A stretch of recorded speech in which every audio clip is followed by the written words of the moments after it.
So let me run you through the events at the Capitol Hill as the US Congress convened.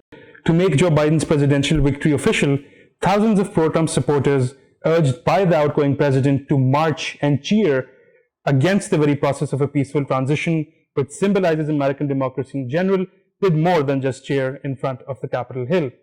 Now it is up to Congress to confront this egregious assault on our democracy. And after this, we're going to walk down, and I'll be there with you. We're going to walk down to the Capitol.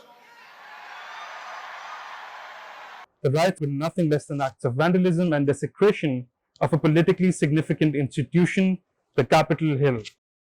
In the chaos that ensued, 4 rioters have reported to have been killed, as some of the rioters managed to enter the Hill, including the office of the House Majority Leader, Nancy Pelosi. The congressmen and women who were in the Capitol Hill when the riots broke out were safely secured. The Congress did, however, reconvene to confirm Joe Biden's electoral win, but the fissures between both the executive and the legislative branches, as well as those within the Republican Party, were more prominently on display than they've ever been in the past 4 years. Even the current Senate Majority Leader Mitch McConnell, Senator Lindsey Graham, and more notably Vice President Mike Pence, all of whom have regularly supported Donald Trump's policies at home, broke from his ranks to call for the transition process to reach a more logical conclusion without any more chaos, affirming Joe Biden's victory in the process. Ironically, though, these very Republican lawmakers who have either benefited or stand to benefit from Donald Trump's brand of conservatism in electoral politics have put their foot down. How their actions affect the more junior members of the Republican Party still remains to be seen. So while Biden's lead in the popular vote surpassed 5 million, President Trump refused to acknowledge President-elect Biden's victory. President Trump's refusal was based on the premise that there were no vote watchers or observers allowed, and that Biden has won only in the eyes of the fake news media. And this year, they rigged an election. They rigged it like they've never rigged an election before.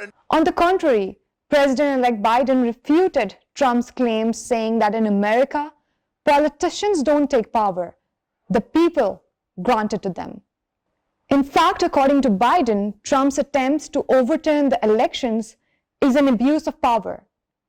The dichotomy of claims for power have charged President Trump supporters. This Saturday, thousands of supporters protested in Washington, D.C. to back Trump's appeals, chanting with the slogans, "Make America Great Again." However, can these riots really make America great again? President Trump's fraudulent claims that the elections were rigged or labeling the polls as fake news can be broadly understood by looking through the lens of populism.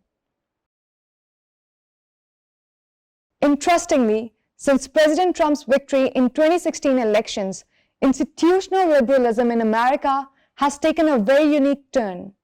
Cass Mudde, in one of his books, postulates that the United States is a liberal democracy, a system based on pluralism, the idea that you have different groups with different interests and values which are all legitimate. Populists, in contrast, are not pluralistic. They consider just one group, whatever they mean by the people, legitimate. The accentuated scenes of us versus them were most apparent in the Capitol Hill. This raises serious concerns over the trajectory of democracy. Conflict is an inherent part of democracy, and America is no stranger to either.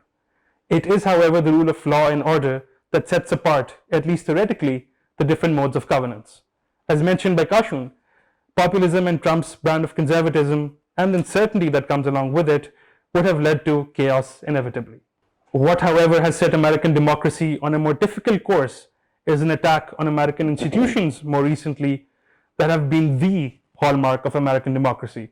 The transition of the presidency to President-elect Joe Biden, complemented by a possible Democratic Senate majority, appears as an harbinger of positive times for American democracy. But exactly how does Joe Biden reconcile an extremely polarized American society remains to be seen.